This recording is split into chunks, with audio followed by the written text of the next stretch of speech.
Hello students, तो कैसे हैं आप सभी। आज की वीडियो हम थर्ड सेमेस्टर के एनवायरमेंटल साइंस की इम्पोर्टेंट वीडियो का पार्ट 2 डिस्कस करेंगे, जिसमें हम डिस्कस करेंगे लेटेस्ट पेपर पैटर्न के क्वेश्चन, जो कि हम मॉर्निंग और इवनिंग दोनों ही शिफ्ट के क्वेश्चन पेपर डिस्कस करेंगे, जो कि लेटेस्ट अभी 2024 में कंडक्ट करवाए गए थे, जिससे आपको एक टाइप का अनुमान हो जाएगा क्वेश्चन कैसे पूछे जा रहे हैं, डायरेक्ट आ रहे हैं, इनडायरेक्ट आ रहे हैं, कौन सा सिलेबस में कहाँ से पूछे जा रहे हैं। यह सारी चीज़ें आपको आज की वीडियो में पता चल जाएगी, क्योंकि जिनका भी आने वाले दिनों में एग्जाम है, आज की वीडियो आपके लिए काफ़ी यूजफुल रहने वाली है। इससे पहले अगर आपने अभी तक पार्ट 1 नहीं देखा है तो वो जाके चेक कीजिएगा। तो चलिए वीडियो को आगे बढ़ाते हैं। उससे पहले अगर अभी तक चैनल से नहीं जुड़े हैं तो प्लीज़ चैनल सब्सक्राइब करते हुए और वीडियो को लाइक करते जुड़ जाएगा। डिस्क्रिप्शन में आपको टेलीग्राम और व्हाट्सअप दोनों के लिंक मिल जाएंगे, उसे भी जाके ज्वाइन कर लीजिएगा। चलिए आगे बढ़ते हैं सबसे पहले मॉर्निंग शिफ्ट की तरफ।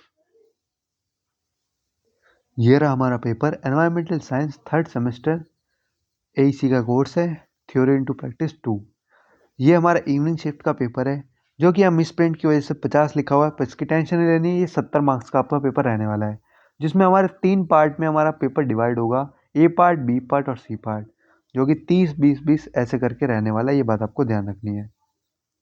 अब देखिए, 16 स्टूडेंट्स के लिए गया 3 सेक्शन है, जो कि इन्होंने लिख रखा है कि पार्ट ए में से और पार्ट बी में से और पार्ट सी में से attempt any 3 question from part A और 2 क्वेश्चन फ्रॉम पार्ट बी और 2 क्वेश्चन फ्रॉम पार्ट सी। मतलब 10-10 नंबर का हर एक क्वेश्चन रहने वाला है और आपको टोटल 7 क्वेश्चन अटेम्प्ट करने होंगे। ये चीज़ आपको समझ में आ गई। पार्ट ए का क्वेश्चन नंबर 1 कंपलसरी है, जो कि कुछ भी हो सकता है, true false, match of the following, fill in the blanks, कुछ भी आ सकता है। मैं भी आपको पूरा पेपर पैटर्न दिखाऊंगा, तो देख लेना।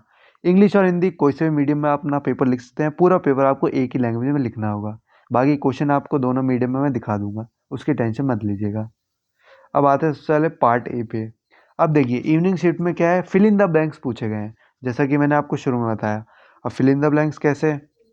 The dash convention addresses the international trade off endangered species.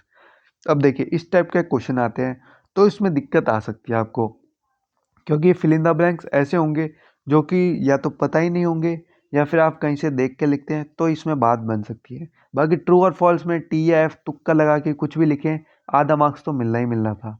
इसमें ये रिस्क है। ये बात आपको समझ में आ गई।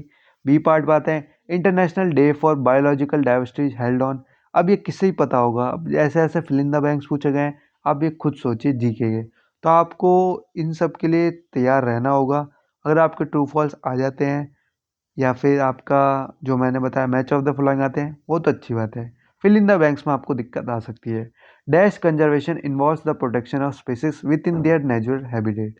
बाकी इस टाइप के क्वेश्चन जुगाड़ लगा के जल्दी ढूंढे जा सकते हैं, ये इसमें अच्छी बात है। वरना ट्रू और फॉल्स में रीजन लिखना पड़ता है और मैच ऑफ द फॉलोइंग में मिलाना पड़ता है। अब देखिए, the eco club programme part of the national green crops NGC aims to involve dash in environmental activities. ये हो गया हिंदी मीडियम वाले, देख लीजिएगा स्टूडेंट। अब आते हैं बी पार्ट पे, जो कि ट्रू और फॉल्स दे रखा है, जो कि अच्छी बात है। 5-5 नंबर को डिवाइड कर रखा है 2 पार्ट में। Resettlement and rehabilitation are crucial consideration in avoiding adverse impact on community. State कीजिए ट्रू है फॉल्स, ये इसमें बताना है। अब देखिए, ये आप इन सब की एक बार प्रैक्टिस कीजिएगा कि आपको ये, अगर ये सेम क्वेश्चन पेपर आता तो आप इसमें कितने अटैम्प्ट कर पाते। ये चीज़ें आपको ध्यान रखनी होगी। हिंदी मीडियम वाले देख लीजिएगा। अब आता है क्वेश्चन नंबर 2 पे, जो कि हमेशा हमारा शॉर्ट नोट रहेगा। अब शॉर्ट नोट क्या पूछा गया था, नेशनल एक्शन प्लान के ऊपर ऑन क्लाइमेट चेंज। और दूसरा क्या पूछा गया है, फ्लैगशिप स्पीसीज की तरफ जो बायोडाइवर्सिटी कंजर्वेशन है। और तीसरा पूछा गया है नेशनल ग्रीन ट्रिब्यूनल इन एड्रेसिंग एनवायरमेंटल इशू। देखिए, क्वेश्चन काफ़ी अटपटे आ रहे हैं, तो अब ये चीज़ें आपको ध्यान रखनी होगी, और यही पैटर्न आपके साथ भी आ सकता है। ये बात भी आपको ध्यान रखनी होगी, इस वजह से आपको पैटर्न बता रहे हैं जो कि लेटेस्ट वाला है। थर्ड क्वेश्चन में क्या पूछा गया, डिफरेंशिएट बिटवीन हैबिटेट लॉस और हैबिटेट फ्रेगमेंटेशन। मतलब जो क्वेश्चन एक्सपेक्टेड थे उनमें से तो बहुत ही मुश्किल से आया है। पता नहीं कहाँ से ऊट पटांग इन्होंने बनाया है। लगता है रेगुलर वाला ही पेपर इन्होंने छाप के दे दिया, ये समझ में नहीं आया। Citing the example of Salient Valley movement illustrate the compulsory of balancing development and environmental conservation। मतलब एक भी क्वेश्चन इसमें आपको देखने को मिलेगा कि डायरेक्ट ना पूछा गया हो। मैं आपको दिखाई देता हूँ। फोर्थ क्वेश्चन दे रखा है इंटरनेशनल कोलैबोरेशन के ऊपर इन एड्रेसिंग ग्लोबल एनवायरमेंटल चैलेंजेस। अब आते हैं पार्ट बी, जिसमें 3 क्वेश्चन होंगे, कोई से भी 2 अटैम्प्ट करने हैं। इसमें पूछ रखा है डिस्कस कीजिए रोल ऑफ नेशनल पार्क और वाइल्ड लाइफ सेंचुरीज और बायोस्फीयर रिजर्व्स इन इंडिया के अंदर। ये सारी चीज़ें बतानी, हिंदी मीडियम वाले भी देख लीजिएगा। Discuss the key initiative and policies implemented to promote CNG usage. चलिए सीएनजी के ऊपर इसे आप बना के भी लिख सकते हैं, कोई दिक्कत की बात नहीं है। अब आते हैं एक टाइप की केस स्टडी, जो कि मैंने आपको इंपॉर्टेंट वीडियो में बताया। केस स्टडी आपको जरूर देखने को मिलेगी, उसकी प्रैक्टिस जरूर कीजिएगा। आप इसकी भी प्रैक्टिस कर लीजिएगा, 2 मिल जाएगी अभी आपको। एक क्वेश्चन पेपर और दिखाऊंगा आपको। इंडिया मेगा बायोसिटी नेशन, ये पूछ रखा है। सीवीडी ये पूरा दे रखा है। अब इसमें पूछ रखा है 3 मेन ऑब्जेक्टिव बताइए। हाउ डज सीवीडी एम्फसाइज, और कंसीडर कीजिए इंडिया मेगा बायोसिटी स्टेटस के बारे में।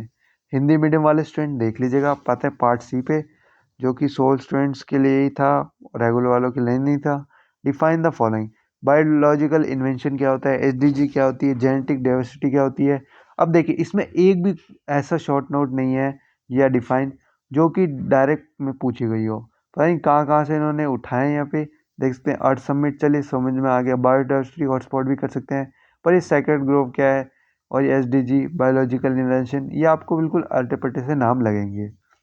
अब आते हैं क्वेश्चन नंबर 9 पे। How do environmental ethics guide decision maker in ensuring responsible step word of the environment. ये क्वेश्चन दे रखा है, 10 मार्क्स का फुल फ्लैज क्वेश्चन लास्ट में आपको देखने को मिलेंगे। चलिए ये तो अच्छा दे रखा है, how does the environmental movement contribute to shaping public awareness. इसमें क्या आप पूरा बना के लिख सकते हो, कोई दिक्कत की बात नहीं है। सस्टेनेबल जो आपका टॉपिक है उसे अच्छे से जरूर करके दीजिएगा। सस्टेनेबल से आपको 1 या 2 क्वेश्चन देखने को मिल जाएंगे, एक तो पूरा फुल फ्लैज और एक कोई छोटा सा क्वेश्चन आपको देखने को मिल जाएगा। ये चीज़ आपको समझ में आ गई।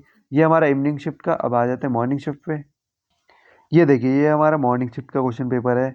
वही सेम मिस प्रिंटिंग हो रखी है, 70 मार्क्स का पेपर है। चलिए आगे बढ़ते हैं क्वेश्चंस की तरफ।